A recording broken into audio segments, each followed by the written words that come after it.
રમકડા જેવી એક ઢીંગલી જોઈએ છે. માલિકે 2, 4, 5 વેરાયટીની કાઢી આપી અને પછી કીધું આના દામ શું? Price. What is the price?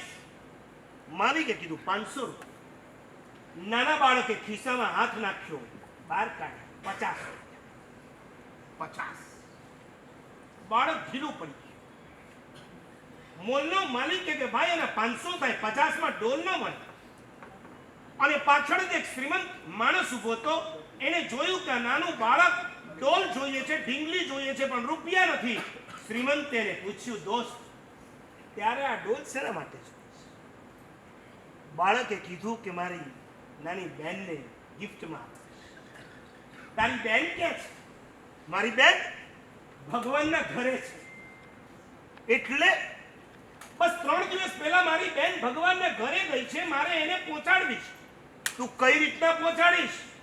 અને એ વખતે છોકરાએ જવાબ આપ્યો, મારી મમ્મી અત્યારે હોસ્પિટલમાં છે, જીવન મરણ વચ્ચે ઝોલા ખાઈ રહી છે. ડોક્ટરો ગઈકાલે એવું બોલ્યા 2 થી 3 દિવસથી વધારે નહીં જીવી શકે, પછી એ ભગવાનના ઘરે જતા રહેશે. એટલે મને ખ્યાલ આવી ગયો, મારી બેન તો ગઈ, એને રમવું હતું ડોલથી, એને એ વખતે તો હું ન આપી શક્યો.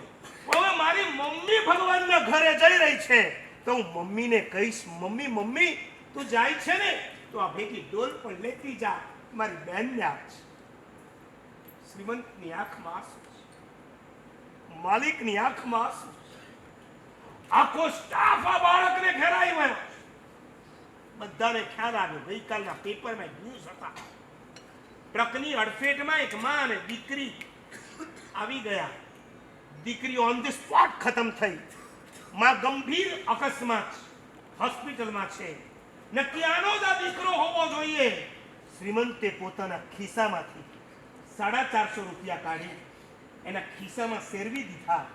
પછી કીધું, બેટા જરા ફરીથી ગણ ને, કાઉન્ટ કર, રિપીટ કાઉન્ટ કર, કદાચ 500 થઈ જાય. છોકરાએ હાથ નાખ્યો, બહાર કાઢ્યા 450. 50 પોતાના ભેગા કરી દીધા. 500 રૂપિયા માલિકને આપીને કહે છે, મને ડોલ આપો. હું તમને કહું છું, એણે એમ પ્રશ્ન કેમ ન કર્યો એવો પ્રશ્ન તમે નહીં કરતા કે આ 450 ક્યાંથી આવ્યા, તમને પૈસા ક્યાંથી આવ્યા એમાં રસ છે. એને પૈસામાંથી શું આવે એમાં રસ છે.